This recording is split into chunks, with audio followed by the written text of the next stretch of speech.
So I'll present my screen now.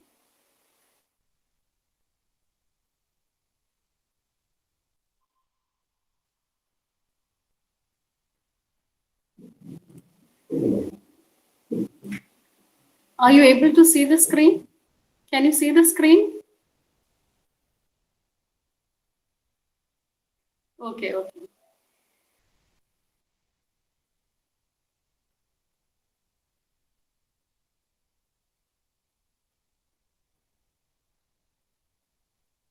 So I'll be taking attendance after 2 more minutes. By the time I'll start my class. Okay.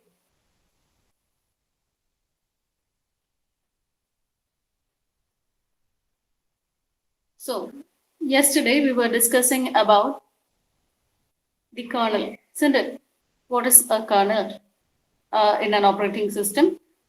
So we had set 4 points. That is, the kernel is the core of the OS, or you can say that it is the heart of the OS. And this kernel, it is responsible for managing system resources, all resources related to the system, since it is the main part of the OS, and OS does all these main functionalities. These functions are implemented as kernel services. And managing system resources, the second is communication among hardware and other system services.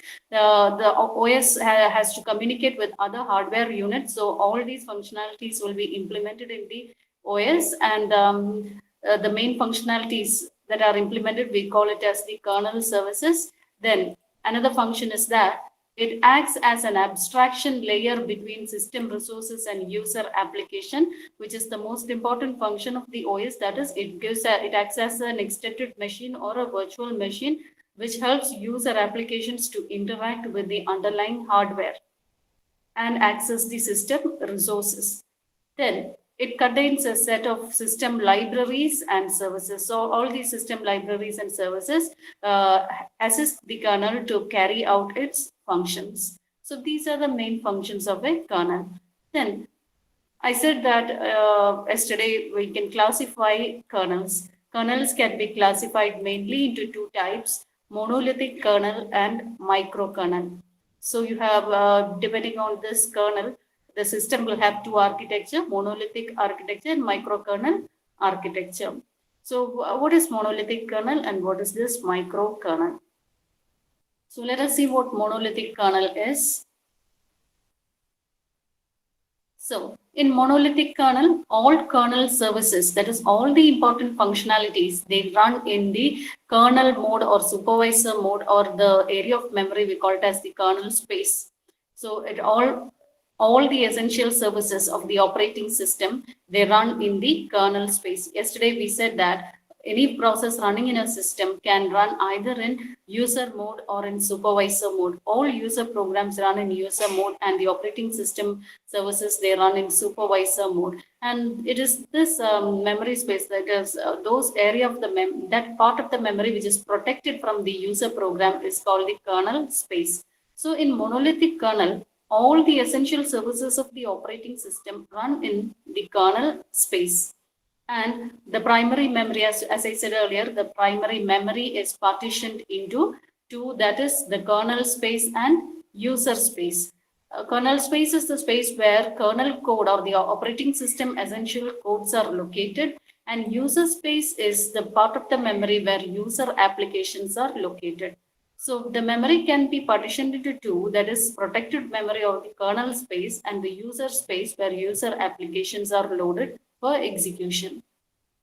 Is it clear? Is it clear? Hello? Is it clear to you? Hello? Okay, so we have 2 space memory, the primary memory or the RAM. It can be classified into 2. It is partitioned into 2. One is the kernel space and the other is the user space. In kernel space, we have the operating system services running, and user space, we have the application programs running. And this kernel space is the protected memory space, and user space is not protected because users have to access, load programs and run, whereas user programs cannot access the kernel space. So now all kernel modules, they run within the same memory space under a single kernel thread in monolithic kernel. In monolithic kernel, we have all the kernel modules running in the same memory space. All kernel modules, they run in the same memory space. All the essential functionalities of the OS, they run in the memory space called the kernel space, and there the execution happens as a single thread at a time. Only once a single thread of execution will be active. So this is the monolithic kernel.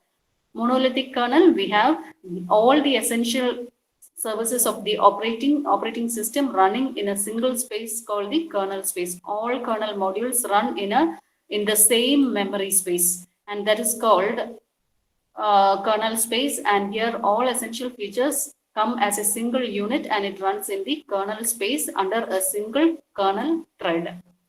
So the drawback of you can just look at the figure. The architecture is shown here. That is, you have the application programs on top, and then you have the essential monolithic kernel services with all the OS services running in the kernel space. This is the memory where the kernel services are loaded, and the application programs, they interact with this kernel space, request services from this kernel space directly. So this monolithic architecture, in this monolithic architecture, the application programs, they access the services running in the kernel space. So the entire kernel is a single unit. All essential OS services, they come in as a single memory space. This is the architecture. Now the drawback is that error or failure in any of the kernel module, there are several modules inside this kernel, and error in any of the kernel module will cause the entire kernel to fail. The entire monolithic kernel fails if there is an error in any one of the OS services. Then the entire kernel will fail, and the OS has to be reloaded. So that is the drawback of monolithic kernel. If any one service fails, then all other, the entire system will be crashing. So this leads to crashing of the entire kernel application, and that is that is your drawback. And here we have two operating systems that adopt this architecture is Linux and MS-DOS. So this is about the monolithic kernel model. Now we are going on to the microkernel architecture. So in microkernel architecture, it incorporates all the essential set of OS services into the kernel. Only the essential services are put in the kernel, and the rest of the services are implemented as programs known as server programs, and they run in user space. So some of the kernel services, they are the most important kernel services run in the kernel space, whereas those that are not essential for the operating system functioning, but they are accessed by the application programs as per their needs. They are called, they run as server programs, and they run in the user space. Okay. So, and it provides highly modular design, since the kernel is partitioned into two. One is the essential services of the OS, and other is the other programs known as server programs, which are not essential for functioning of the OS, but they need, but they are used by the application programs. So these servers, they run in the user space, and essential kernel services run in the kernel space. Only the essential kernel services run in the kernel space. So the kernel is reduced, and that is why we call it as microkernel. Not all features are included, not all services are included in the kernel. Only the essential services are included in the kernel. So the kernel is reduced, and that is why we call it as microkernel. And this microkernel architecture, it incorporates only the essential set of OS services into the kernel, and the rest are implemented as servers which run in the user space. Okay. So the kernel itself is partitioned into, the kernel services are partitioned into essential services and server programs. Essential services run in the kernel space, and the server programs, they run in the user space. And so dividing it into two or more modules, it provides a highly modular design. Okay. Then, what are the essential services that are placed inside the microkernel? The essential services placed in the microkernel includes the memory management functions, then process management functions, timer system, and interrupt handlers. These are the essential services that run in the kernel space. Okay, these are the 4 essential services that run in the kernel space. Other functionalities run in the user space. So these are the 4 essential services that run in the microkernel. And examples of operating systems that uses microkernel architecture include QNX, VxWorks, and WinCE. QNX, VxWorks, WinCE, and MicroC OS. There's one more operating system that we'll discuss next section. In the next section. So these are the main operating systems that use microkernel architecture. So we had 2 types of architectures. What were the 2 types of kernel architectures? Can anyone say what are the 2 types of kernel architectures?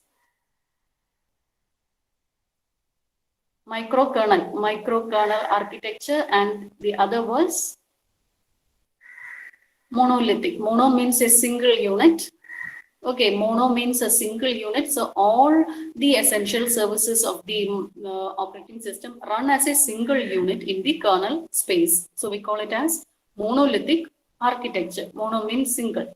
Then micro means something small, which means the kernel is reduced to a smaller size. That is, we include only the essential features in the kernel space, and the rest of the programs are implemented as server programs, and these server programs, they run in the user space. So these are the 2 architectures: monolithic kernel architecture and microkernel architecture. For monolithic kernel, the example was Linux and MS-DOS, and for microkernel, we have QNX, VxWorks, WinCE, and one more operating system is MicroC OS, OS2.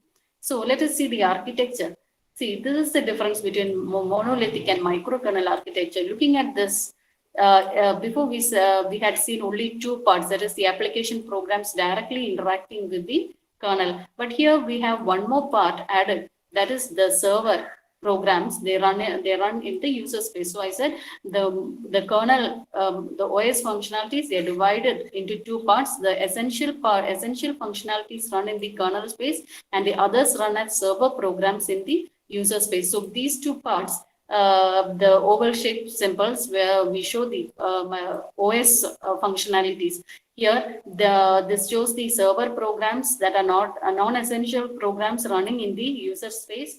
And this is the essential services such as memory management, process management, etc., running in the kernel space. So kernel has reduced to a small size since it includes only the essential services. So we call it as microkernel. Anyway, the application programs, if they want to use the essential services, they interact with the microkernel. And if they want to use the services provided by the server programs, then they have to interact with the servers. So that is why we have shown this arrow. And if the server programs, if they want to access some essential features from the microkernel, they will request the microkernel to provide the service, and this will be returned back to the application program. So anyway, the application program can communicate with the essential services as well as the servers. And if the servers want to communicate with the access the microkernel services, then it can do, and it will get the response back. And this response can be sent to the application programs. So this is the microkernel architecture. So the advantage is that if there is an error in the server program, servers, if many of the servers crash, then this can be reconfigured alone. There is no need to reconfigure the entire system. Those part of those server programs that are corrupted can be reconfigured without crashing the system. So that is the advantage. So that advantage, we call it as robustness because the system is always available, robust to failures. Failures will not affect the system much. That is, if there is an error in the server, it can be, that program alone can be reconfigured and installed in the system instead of affecting the entire system. So that we call that advantage as robustness. That is, when a problem is encountered in any of these services that is running in the user space, which runs in the server application, that is in this part, if there is any error encountered, then it can be reconfigured and restarted without the need for restarting the entire OS. So only that program can be reconfigured alone, and it can be restarted without the need for restarting the entire operating system. So there is the less chance of crashing the whole system. So hence it is useful for systems that demand high availability, those systems that should never fail. If the system should never fail, then we go for microkernel architecture. That is where the demand is high, the availability of the system is very high, then we go for microkernel architecture. And we have defined availability earlier in under the operational quality attributes in module 1. We have discussed what availability is, and availability comes under maintainability. And we have discussed it under maintainability section of the operational quality attributes. And there was a formula. Availability is defined as mean time between failures by mean time between failures plus mean time to repair. So this is the formula usually applied for calculating availability of a system. Okay, so that is robustness is one advantage of microkernel architecture.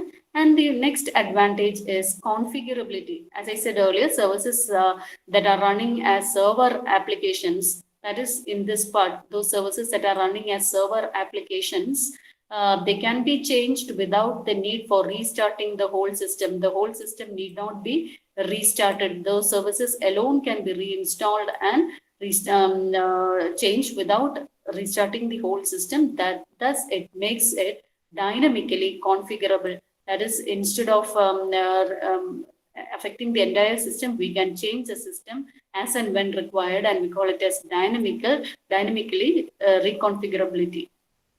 So configurability is another advantage. So these are the two advantages of microkernel architecture. One is robustness to failures, and the other is configurability. That is, you can reconfigure the entire application, the servers without restarting the system. So these are the two advantages of microkernel architecture. So can you say what are the advantages of microkernel architecture?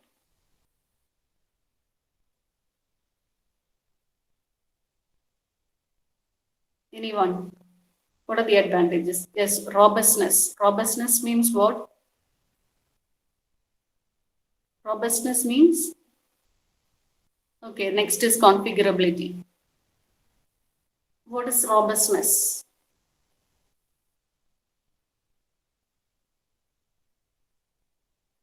Yeah. Okay. Failures will not affect the system much, because when a problem is encountered in any of the parts, that part alone can be reconfigured. Failures will not affect the system much. That means the system is always available. And configurability. Applications can be changed without restarting the system. That is configurability. Applications can be changed without restarting the whole system. And especially the server applications, the servers can be changed without restarting the entire system. Okay. Is it clear to you? Hello, is it clear to you?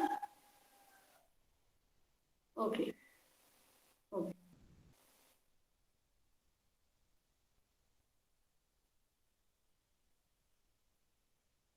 Now we are going to the types of OS. I think we had discussed it earlier also.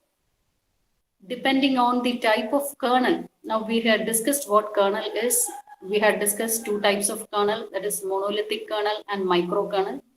And depending on the type of kernel and also depending on the purpose of the system, depending on the responsiveness to applications, depending on these three factors, OS can be classified into two types. That is depending on the type of kernel, then the purpose of the system, and depending on the responsiveness to application, how quickly it should respond.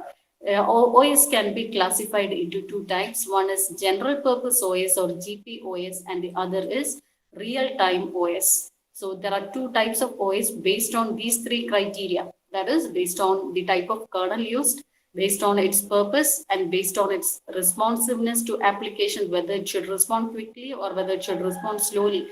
Based on this, operating system can be classified into two types. One is general purpose OS or GPOS, and the other is RTOS or real-time OS. So now what is general purpose OS? We know it is the normal OS, the Windows, DOS, etc. that we are using. They are all general purpose OS, and it is deployed in general computing systems like what we are using in our PCs and all. Then it is the kernel is generalized. It contains all the services. So the kernel contains all the services means which type of kernel is it? Is it monolithic kernel or microkernel in GPOS? I said kernel is generalized and contains all the services. If the kernel contains all the services, then is it monolithic kernel or is it microkernel? Yes, monolithic kernel. Mono means a single unit. It contains all the services. So in GPOS, the kernel is monolithic. Then it is deployed in computing systems where deterministic behavior is not an important criteria. Deterministic behavior means its response to an input should be known. Then it is deterministic. If the response to an input is known, we call it as deterministic. If it is not known, then we call it as non-deterministic. So if it is this GPO is often employed in systems where deterministic behavior is not important. That is, the outcome we need in the outcome need not be predictable always. So, for example, if you're giving an input to a toy car, and if you're pressing a key and if the key is not working properly, we just given the input once again, and maybe once or twice we have to press the key to get the behavior. So we are not bothered about the outcome to a greater extent in these systems. Then examples are personal computers, desktops, or systems where GPO, it is these systems where GPOS is deployed. For another example, when we use a personal computer, we are giving a print function. If it is not working, we will cancel the print and we give it again. So that is one example. Is it clear? So now coming to RTOS. Now we were discussing about general purpose OS. Now what is real-time OS? It implies deterministic timing behavior. GPOS, it does not, as I said here, it need not be deterministic, whereas RTOS, it should have deterministic timing behavior. That is, it should respond to events in real time. And timing constraints are to be strictly followed in real-time systems. It implies deterministic timing behavior. An example of real-time systems is QNX, VxWorks, WinCE, and Micro C bar OS2. These are the most commonly used real-time operating systems.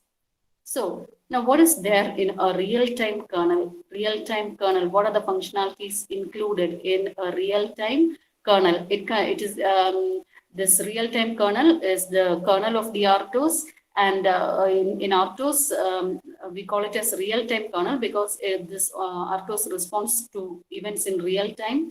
then it contains minimal set of services. So if it contains minimal set of services, then what type of kernel are we using in RTOS? It contains minimal set of services. Then what is the type of kernel used in real-time systems?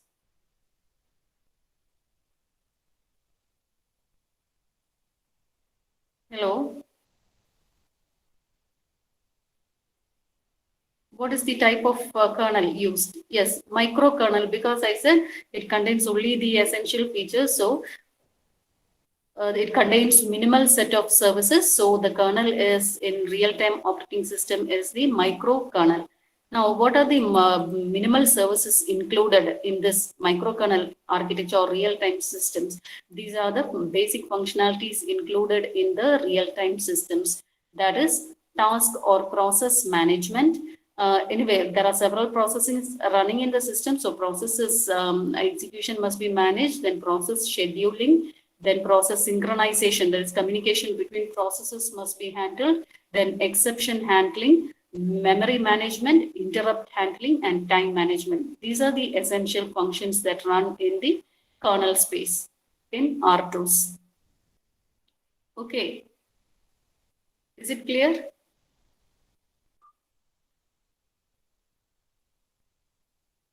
Hello, is it clear to you?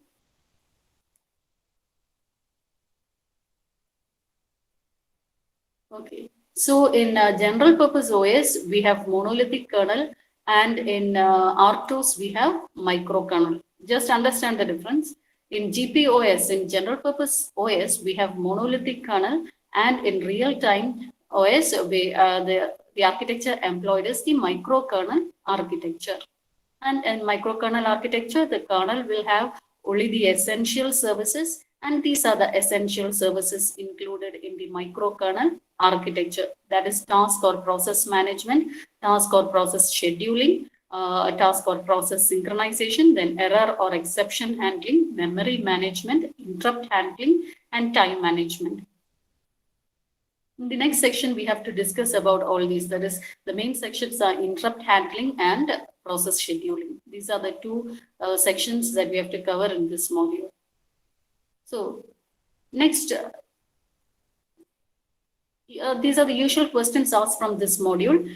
Hard real-time versus soft real-time systems. So as I said, real-time systems, they have a microkernel architecture, and they include only the essential services in the kernel space.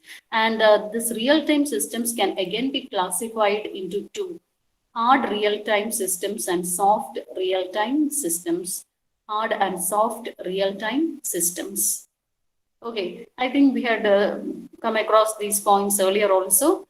Hard real-time systems. What are hard real-time systems? What are hard real-time systems? Anyone? What are hard real-time systems?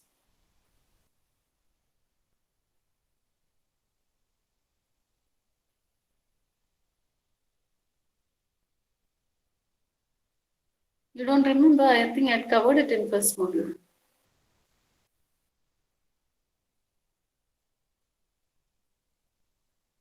Okay, let us see what it is. Hard real-time systems, those RTOS that must strictly meet the deadlines. So that is, if a particular time is set, and within that particular time, if it should give the response, then we call it as, then we say that it should meet the deadline strictly. So those real RTOS which must strictly meet the deadline for a task without any slippage in time is called hard real-time systems. And missing a deadline in such a system, it may produce catastrophic results such as permanent data loss, then irrecoverable damage either to the system or the user. So it may cause big damage to the system if it does, or the user if it does not respond in real time. And such systems are called hard real-time systems. That is, those RTOS, those real-time systems that must strictly meet the deadlines for a task, they are called hard real-time system. They must strictly meet the deadlines for a task. If they don't meet the deadline, then the system is a failure. And this might result in the missing a deadline will result in huge destruction or catastrophic results such as permanent, you may lose the entire data permanently, or it can result in irrecoverable damage either to the system or to the end user. Example is the anti-lock brake system of vehicles. If there is an automatic brake system and if the brake is not applied within the particular time limit, in case of an emergency, if somebody jumps in front of the vehicle and if the brake system does not work properly, then that system is a big failure. Okay, so that is anti-lock brake system. Then, so such systems may cause damage to the end user or some users, or it may cause, there are certain applications which may cause entire system to fail.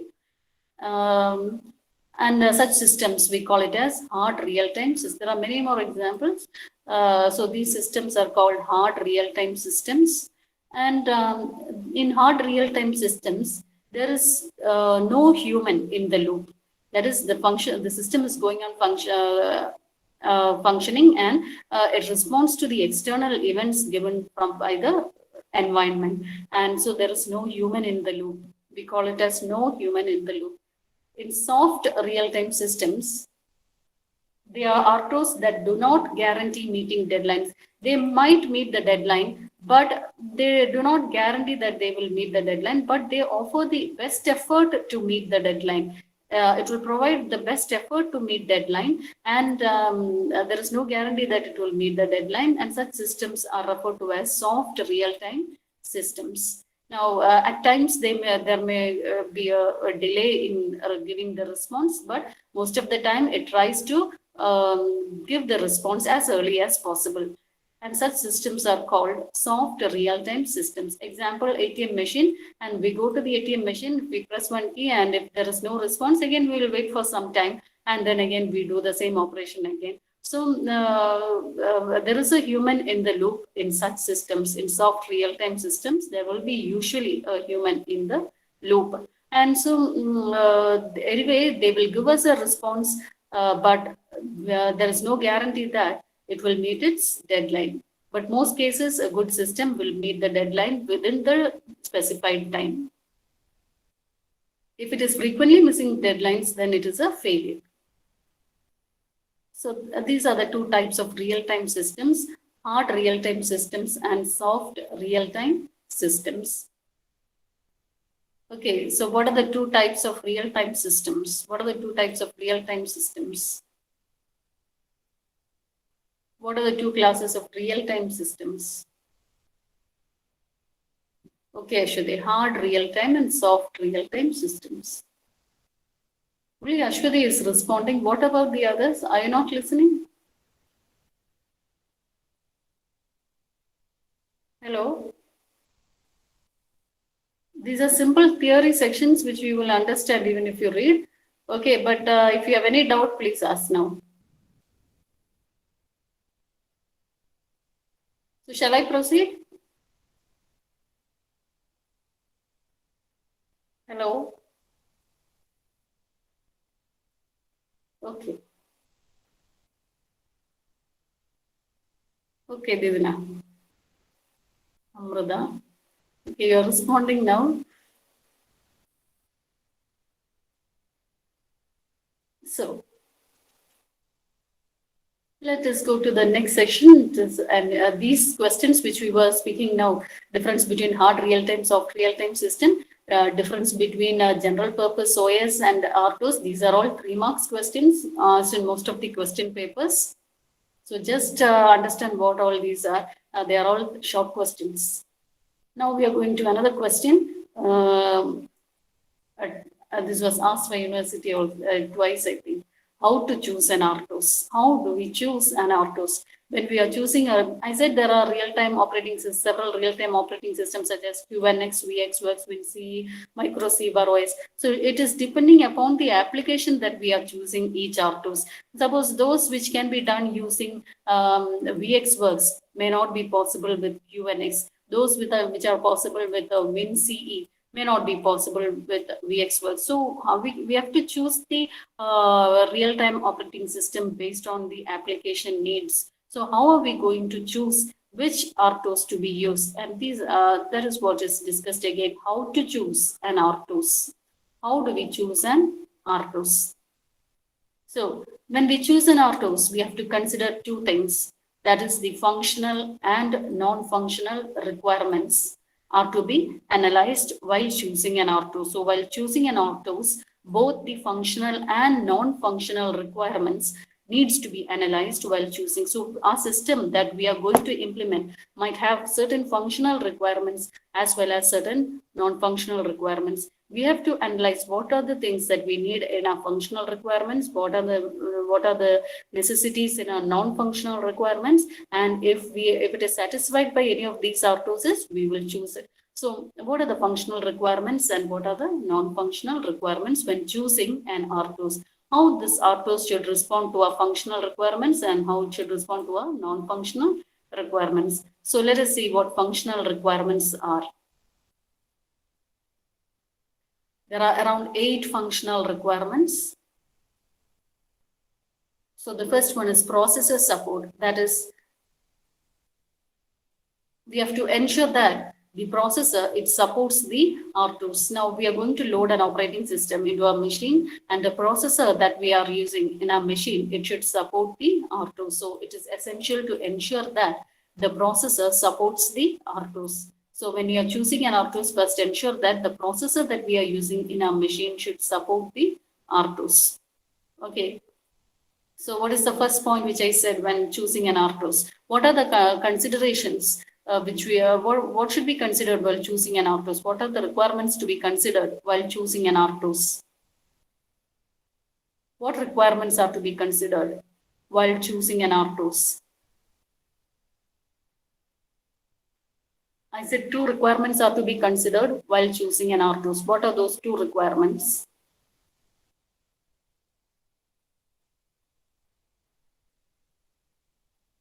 Okay, Ashwati, functional requirements and opposite of functional requirements. While choosing an RTOS, we should consider functional requirements and non-functional requirements. Okay, now we are discussing about functional requirements. The first section we are discussing about the functional requirements. So in functional requirements, what was the first point I said? Processor support. That is, it is essential. We should ensure that the microprocessor that we are using in our system, it supports this particular RTOS that we are going to choose. There are several RTOS. That RTOS should be supported by the processor. So that is first functional requirement, processor support. Second is memory requirements. That is, it is essential to evaluate the minimal ROM and RAM requirements for the operating system. If you're going to choose an operating system, it will have to be loaded into our system. And for that, what is the minimum RAM and ROM requirements? And based on that, our system should accommodate the change. That is, should have space to load the operating system. So what are the minimum RAM and ROM required for the operating system under consideration? So the memory requirements should be considered. The processor support should be considered. Then third one is real-time capabilities. That is, analyze the real-time capabilities of the OS and the standards met by the OS for how the system responds to real-time. What are the real-time capabilities of the operating system that we are going to choose? Then next is kernel and interrupt latency. So as you know what kernel is, it performs the essential functions, and the kernel of the OS, it may disable interrupts while executing certain services, and this may lead to interrupt latency. If there is one emergency interrupt arriving in your system, and if the kernel service has disabled all interrupts, then this might lead to interrupt latency. So for an embedded system, for which the response requirements is high, the latency should be kept as low as possible. So we should consider the interrupt latency of the operating system that we are going to choose. And since the kernel disables the interrupts while it is in execution, this may lead to interrupt latency. And if the interrupts are if it takes too long to service the interrupts, then the system may not be suitable for certain applications. So for an embedded system whose response requirements is high, then the latency should be minimum. So the operating system that provides the minimal interrupt latency should be chosen for such applications. An operating system or RTOS which gives minimal interrupt latency should be chosen for applications that require minimum latency period. So that is kernel and interrupt latency.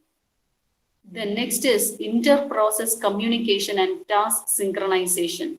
So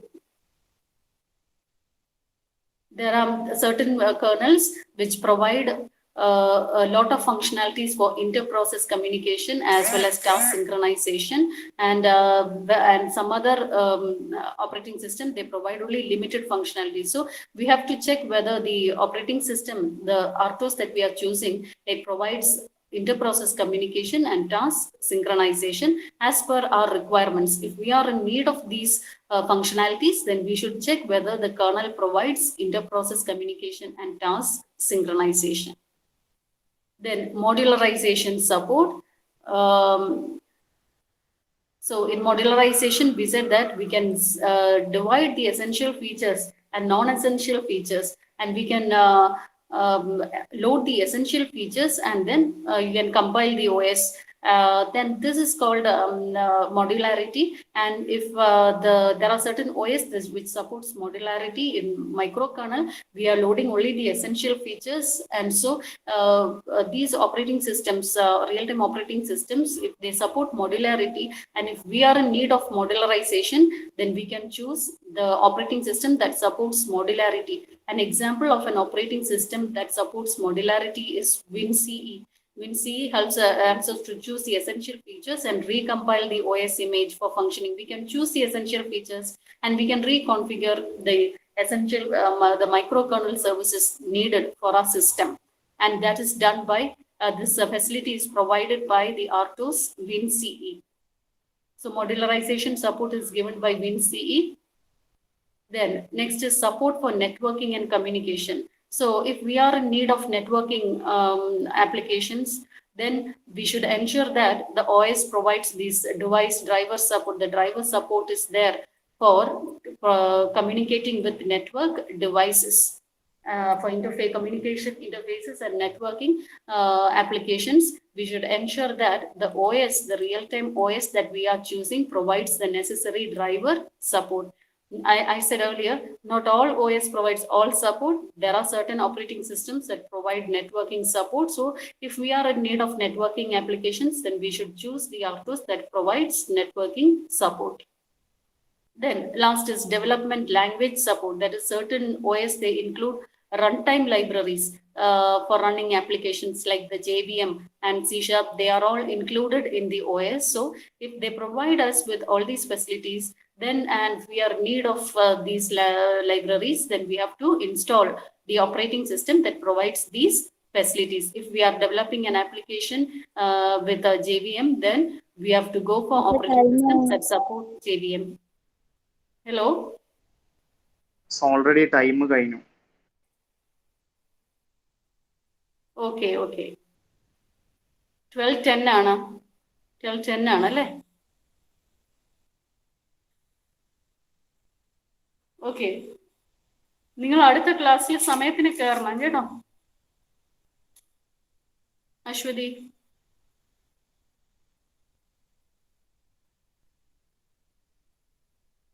so attendance please, number 1. Okay, number 2, 3, Ansab. 5, number 5, Ansab. Ansab absent ആണോ? Okay, Anushri, Arjun, Ashwin, number 8, number 9, 10, 12, Fabina, 12, 13, 14, 16, 17, 18, 20, 22, 23, 23 Sarga, 24, 26, 27, 28, 29, 30, 31, 32, 33, Harida, 33, 33, Harida, okay. And number 3, Amal Santosh. Okay. Okay, thank you. Okay, Febina ഉണ്ട്. ഫെബിന ഉണ്ട്, പിന്നെ ഹരിത ഉണ്ടായിരുന്നു അല്ലേ? Okay okay okay. So thank you.